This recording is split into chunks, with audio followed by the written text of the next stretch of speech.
have decided I think I want to talk about the book of Job. I want to read this, and then my boys and I will discuss it. Although Job was not a Jew, he was a God-fearing man. He was rich and blessed with sons and daughters and enjoyed an excellent reputation. Satan, in an interview with God, said that there was much wickedness on earth and that he met with little opposition. God asked if he had considered his servant Job.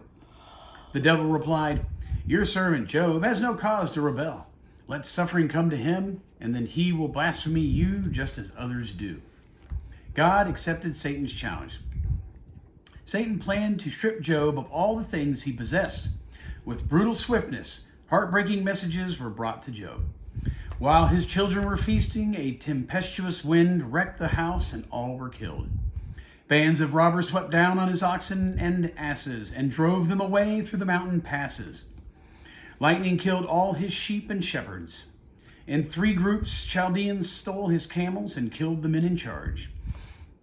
Through all these calamities, Job uttered no word against God. He bowed his head in submission, saying, "The Lord has given, and the Lord has taken away. Blessed be the name of the Lord." Satan went back to God and admitted his surprise. He said, "Job did indeed accept his loss as well, but touch his person, then he will blaspheme." Again, with God's consent, Job was put to a further test. From the crown of his head to the soles of his feet, Job's body was afflicted with sores. His wife was no comfort to him, and neither were his intimate friends, Eliphaz, Baldad, and Sophus. They only added to his misery. They insisted that Job had grievously sinned, and only by repentance, they repeatedly told him, would God show mercy.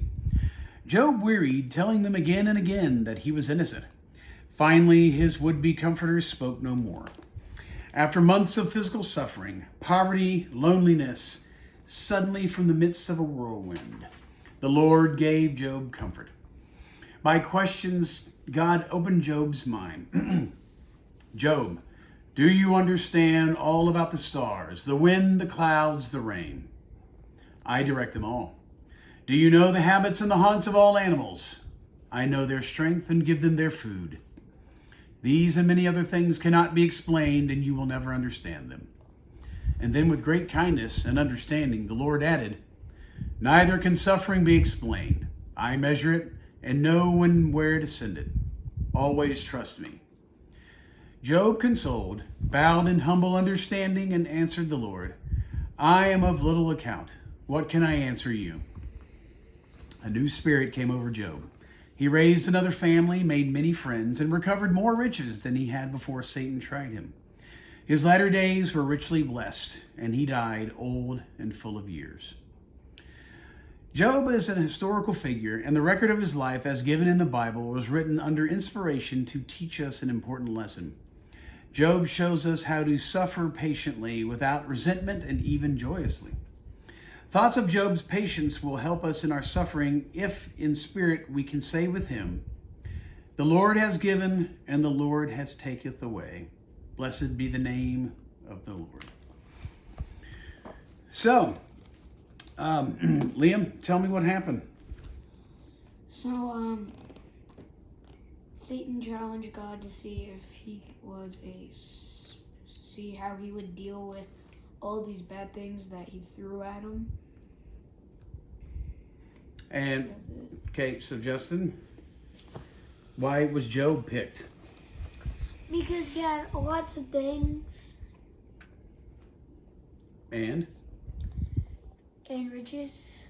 okay, he did. I can elaborate. Liam, go ahead. He had riches and wealth. He was pretty rich in his area, so he thought that he would be a sinner a lot more than anyone else in the area.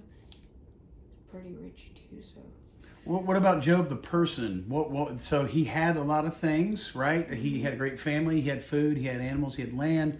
Mm-hmm. What was about his person, too, that apparently caught the attention of the devil? He was good. Yes. He took it calmingly and accepted it. The devil thought he could prove that even though Job was such a loyal servant of God, even Job would give in and say hurtful things towards God and not believe in God anymore, right? After he lost everything and personally suffered. Mm-hmm.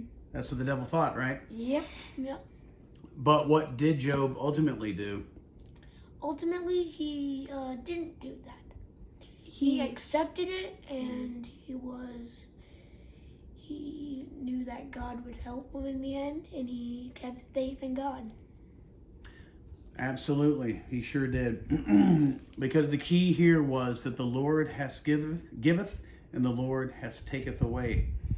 The Lord, it is the will of God in which things occur, right? Mm-hmm. Yeah. And Job accepted that. So can you guys kind of give me an idea of what situation are we in right now? A bad one. Okay. Many people have died Quarantine. and lost their things thanks to this COVID-19. That's right. A lot of people have. And how are we doing right now? Good. Or faring good than other people. So we have been blessed so far, right? Mm-hmm. Okay.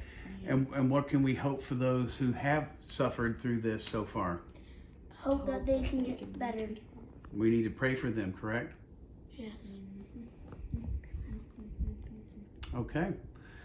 Well, I wanted to present the story of Job. I thought it was very appropriate in this time that we're dealing with this pandemic.